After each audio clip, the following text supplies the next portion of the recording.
but I'm curious how you decided to get interested in the medical field and in this specific realm.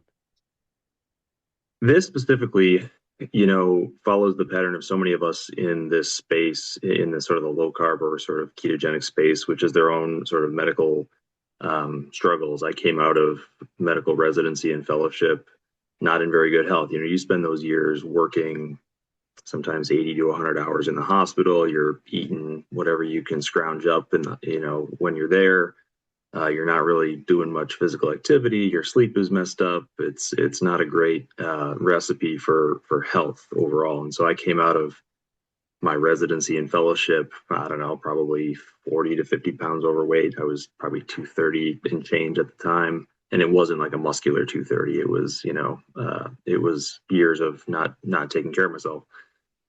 I had joint pain. I wasn't sleeping well. I had heartburn. I had the whole kind of the recipe for having overt metabolic syndrome. I was, arguably there from a weight perspective already.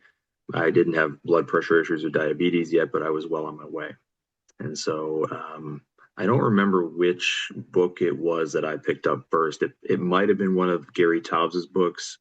It might have been Dr. Fung's books. I can't remember, but I started, reading some of their things and started rethinking the way I've thought about nutrition over the last, over my career. And I implemented it in my own situation slowly. I mean, everybody goes through a journey with that. You start with a lot of, I guess, for lack of a better term, keto friendly or healthy treats, so to speak, and then you kind of transition to, I guess, real food. But in that process, I lost 35 to 40 pounds without touching the gym.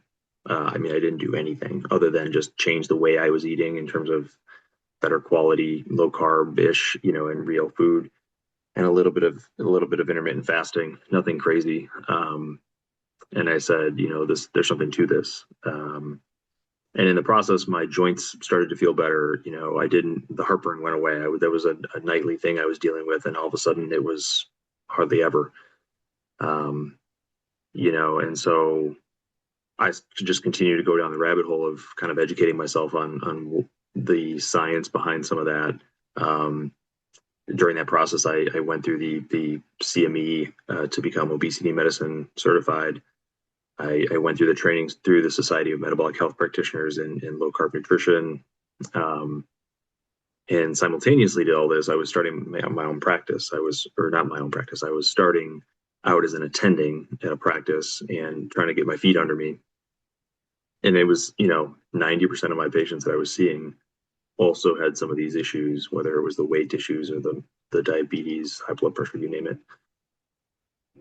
And so many of them were not getting any real advice.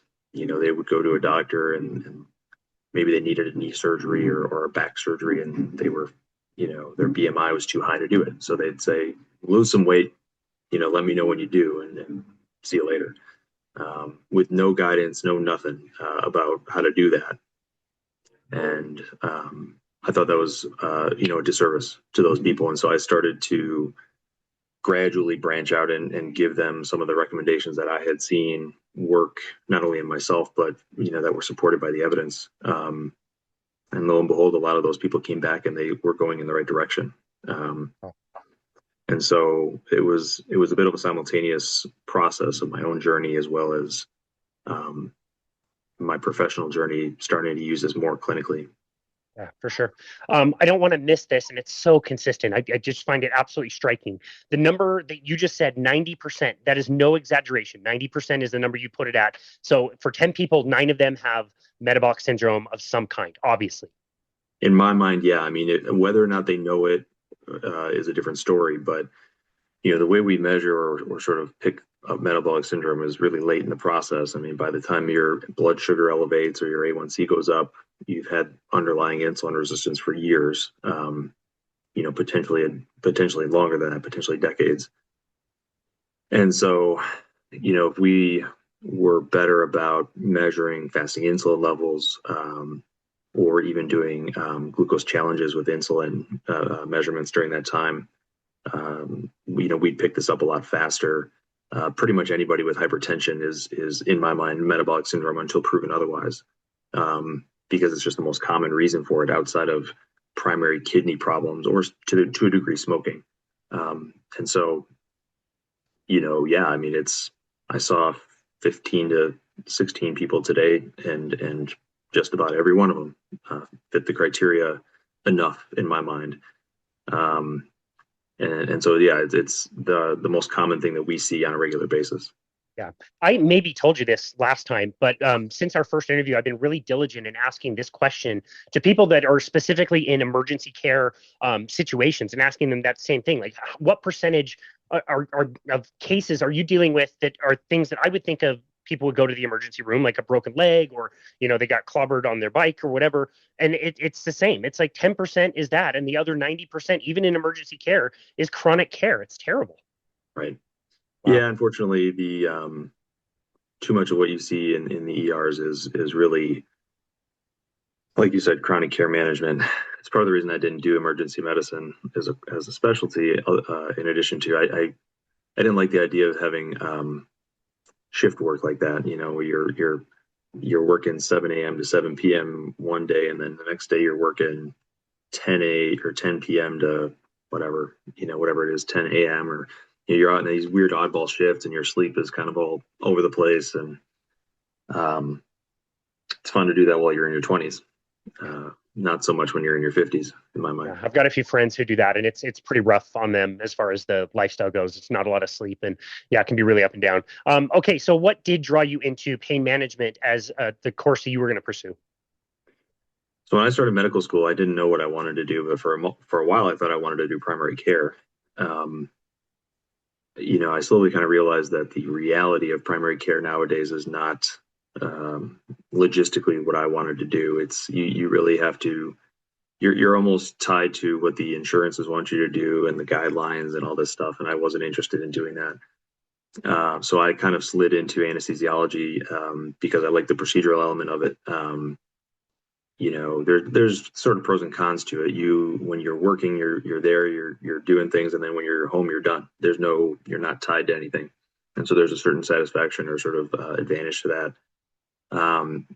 But then as I got into anesthesiology residency, you kind of have to start making a decision. Do you want to subspecialize, or do you want to become a general anesthesiologist? And my perspective has always been I want to set myself apart in some way. And as I went through the possible specialties, pain management came up, and it was so similar to the things that I liked about anesthesia, and I didn't have the things that I didn't like.